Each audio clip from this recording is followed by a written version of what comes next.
आपके बेटे की तो मृत्यु हो गई है। उन्होंने कहा कि ये मेरा एक बेटा गया है, लेकिन करोड़ों करोड़ों दलितों अछूतों ओबीसी की लड़ाई और हक और अधिकार दिलाने के लिए, गुलामी की जंजीरें काटने के लिए गोलमेज सम्मेलन में मैं विदेश जा रहा हूं और अपने बेटे की अंतिम संस्कार छोड़ के बाबा साहब गोलमेज सम्मेलन में गए। मैं इस बात को कहने में आप लोगों को दिक्कत नहीं है, आप लोगों को समझने की जरूरत है। कितनी तकलीफों से, कितनी परेशानियों से बाबा साहब ने हमारा आपको अधिकार दिलाए। ये कार्रवाई यहां तक खींचा, तमाम गांधी नेहरू एंड कंपनी के लोगों ने, मदन मियां एंड कंपनी के लोगों ने, कि मुझे कहने में माइक से कोई दिक्कत भी नहीं है, क्योंकि विजय विक्रम सिंह जो दोहरा रहा है आपके सामने, ये बाबा साहब के दिए संविधान में आज 15 के तहत दोहर रहा, ये बाबा साहब ने अधिकार दिया है। जब बब्बर शेर की तरह विजय विक्रम सिंह दोहर रहा है, बाबा साहब के रास्ते में रोड़े अटकाने का काम किया। गोलमेज सम्मेलन में जब बाबा साहब बात रख रहे थे, आप और हम लोगों को यह समझने की जरूरत है। उन्होंने कहा कि वहां कोई जातिवाद नहीं है, कहीं छुआछूत नहीं है, तो बाबा साहब ने कहा मदन मोहन मालवीय से, बाबा साहब को आपने कोट और सूट में देखा होगा हमेशा। बाबा साहब ने कहा अगर जातिवाद नहीं है तो मेरे हाथ का छुआ हुआ एक गिलास पानी पी लो, तुम मेरी बात से सहमत हो जाना, नहीं मैं तुम्हारी बात से सहमत हो जाऊंगा, नहीं तो मेरी बात आप लोगों को समझनी पड़ेगी। मदन मोहन मालवीय ने बाबा साहब के हाथ का छुआ हुआ एक गिलास पानी तक नहीं पिया। हमें आप लोगों को समझने की जरूरत है, बाबा साहब कितने तकलीफ में हुए होंगे। बाबा साहब रोए, उन्होंने कहा मैं इस व्यवस्था को काट के रहूंगा। बाबा साहब संविधान लिखने की जब बात आई, शुगर और टीबी से बीमार थे, बाबा साहब को संविधान लिखने के लिए संविधान सभा से जीत कर जाना था।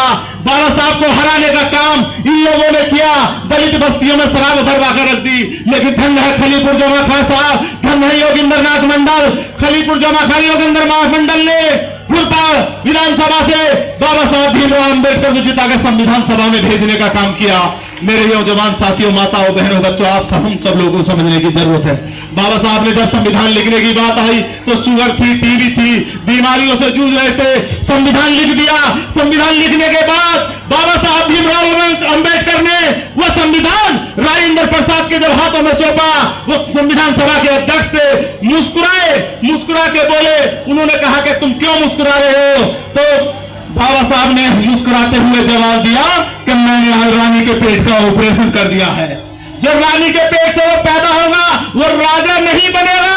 जो आपकी वोट की ताकत होती है उससे राजा नहीं, तुम्हारा चौकीदार, तुम्हारा शेर चुनने का अधिकार आप लोगों को है। और हमें आप लोगों को ऐसे ही जो बाबा साहब ने सपना देखा था, समता मूलक समाज, जाति विहीन समाज हमें बनाना है। जो बाबा साहब ने भारत देखा था, उसी विकसित भारत को, जाति विहीन भारत को हमें आप लोगों को बनाना है। और ये बाबा साहब का जो सपना है, संविधान बदलने की लोग बात करते हैं, हम और आप लोगों कहते हैं कि संविधान का बदलना छोड़ो। बाबा साहब के इतने करोड़ों अनुयायी है, कोई संविधान नहीं बदल सकता। अगर बदलने की कोशिश करेगा तो पूरे दलित अपनी जान की बाजी लगा देंगे, लेकिन संविधान नहीं बदलने देंगे। हमें आप लोगों को संविधान की भी ऐसे रक्षा करनी है जैसे हम अपनी बहन और बेटी की इज्जत की रक्षा करते हैं, क्योंकि हमारी बहन और बेटी और हमारी इज्जत भी संविधान से बंधी है। अगर संविधान खत्म हो गया तो हम पीछे चले जाएंगे। हमें आप लोगों को यह समझने की जरूरत है। मैं बात को अंतिम ओर ले जाते हुए, चूंकि चुनाव के बाद कभी बाबा साहब की जयंती पर पहली बार बोलने का मौका मिला है, लेकिन समय कम है। समय की सीमा को देखते हुए मैं आप लोगों को यकीन दिलाता हूं, रचेटा के लोगों, तुम्हारा भाई और बेटा विजय विक्रम सिंह कभी किसी सरकार का मोहताज नहीं रहा।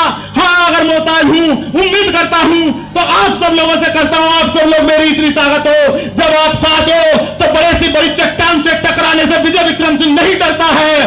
सामने आपके सामने कोई भी है। रचेटा के लोगों ने जब आवाज लगाई है, विजय विक्रम सिंह खड़ा मिला है, अपनी रंगों की दौड़ से वो आखिरी खून भी आप लोगों के लिए बहा देगा। ऐसा जुजला और जुनून विजय विक्रम सिंह आपके भाई और बेटे में है। जब भी देखा है, आप कुछ लोग जानते हैं, कोई भी काम करता है तो विजय विक्रम सिंह हारा हुआ भी ऐसे है कि 10 जीते हुए से आगे है। मेरे दोस्तों, ये समझने की जरूरत है। इन्हीं आप चंदन भाजों के साथ मैं इसी शेर के साथ अपनी बात खत्म करूंगा कि वो कहते हैं कि आंधियों में पर न तोला जाएगा, और वो खुश है इस बात से कि लब न खोला जाएगा। और कह दो उनसे, आंधियों से डरने वाले नहीं हम, कातिल को मरते दम तक कातिल ही बोला जाएगा। सभी को जय हिंद। एक बार फिर पुनः हमारी कमेटी, मैं कमेटी के नौजवान साथियों का हृदय से सलाम पेश करता हूं, आभार व्यक्त करता हूं। इतना शानदार आयोजन करा है, दिल की गहराई से, इंतहाई गहराई से बार बार शुक्रिया। सभी को जय हिंद, जय भारत।